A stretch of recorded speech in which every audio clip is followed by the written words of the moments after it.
retrouve pour la présentation, non pas d'un pavé, mais de 2 pavés. Vous pouvez mal voir, mais il est tombé sur mon pied. J'ai mal. J'ai mal, je déteste. On va commencer par cet ouvrage. Alors, quand je l'ai acheté, j'ai pensé que Pandémonium et Infernal, en fait, c'était des livres qui retraçaient l'histoire de la démonologie, mais façon écrit. Et en fait, je me suis retrouvée surprise dans le sens où c'était très iconographique. Mais c'est pas grave, c'est un peu comme le dictionnaire que je vous avais présenté, le dictionnaire du diable. C'est des œuvres du Moyen-Âge, Renaissance, de différentes cultures à travers le monde, jusqu'à l'art contemporain, si je puis dire. Donc, on a une première partie, je vais pas tout vous montrer parce que ce sont quasiment des œuvres protégées. Hein. Il y a une bonne partie qui est les textes. Et ensuite, vous passerez à des œuvres donc, qui sont expliquées, etc. Il y a l'histoire, il y a différentes parties et ça évolue jusqu'à notre ère. Donc, vous voyez, il y a même le cinéma, il y a vraiment de tout.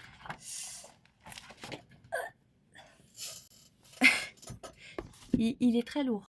Regardez l'épaisseur de la tranche. Il est magnifique. Et surtout, ce que j'adore, c'est qu'ils ont fait un effet. Je sais pas si vous le verrez, mais il y a un effet de texture, d'épaisseur. Ils ont tracé des sigils. C'est d'ailleurs, il me semble que ce sont des pentacles inversés. Donc, on va faire pareil. C'est le même procédé, sauf que celui-ci, il est dédié à Satan. Celui que je vous ai montré, il est dédié au démon, d'où le fait qu'il s'appelle Pandémonium et lui Infernal. Et c'est le même délire, hein, d'ailleurs. Ma chaise qui grince, donc on a des iconographies, des peintures. Et pareil, on aura de la littérature un petit peu dispersée, vous voyez.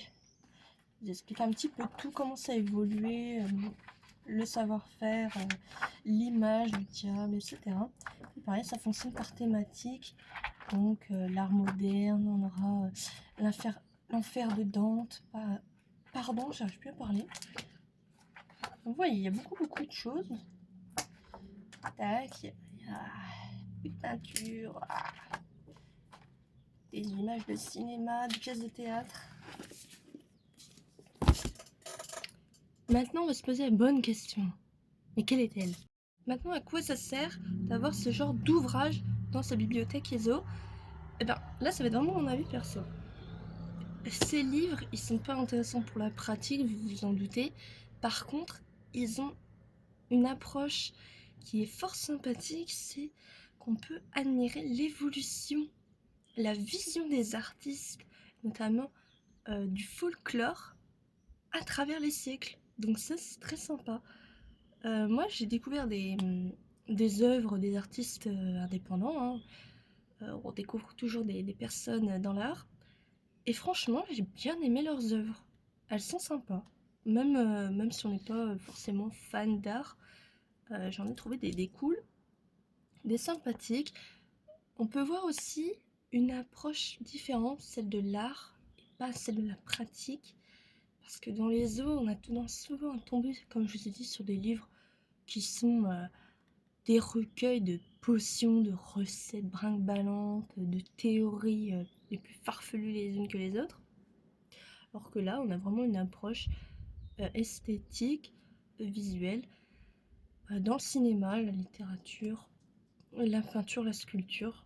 Donc ça c'est sympa, ça nous donne une approche qui n'est pas religieuse et ça c'est cool.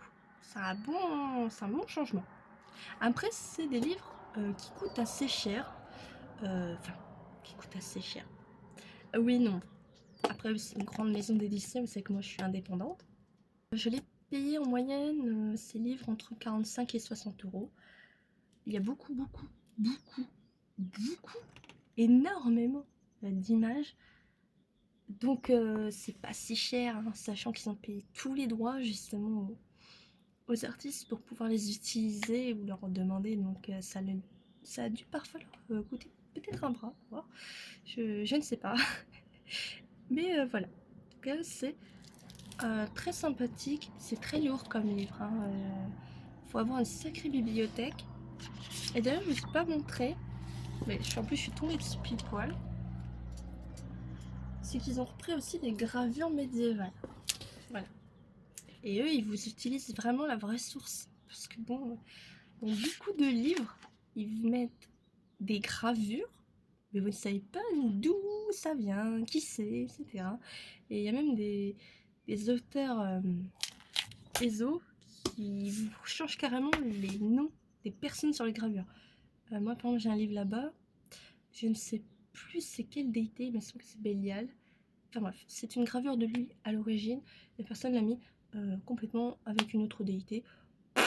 Et c'est pas foulé, hein. C'est dit, oh, il ressemble à un démon, donc je vais le mettre avec machin truc. Voilà. Donc c'était sympa, c'était très rapide hein, comme présentation. Enfin, je vais pas trop vous en montrer dans le sens où bah, c'est des livres qui sont protégés par les droits d'auteur, donc bon. En tout cas, je vous les recommande si vous voulez une approche extérieure, une approche artistique, et non quelque chose de barbant par un praticien bizarre ou par la théologie monothéiste. Voilà. Le fait de me prendre un livre de 3 kilos, ça m'a calmé sur le pied. Je tiens à vous le dire. C'est pour ça que j'ai pas trop ri. J'étais plutôt cadrée, voilà. C'est dangereux d'être lectrice. Auteur, c'est encore plus.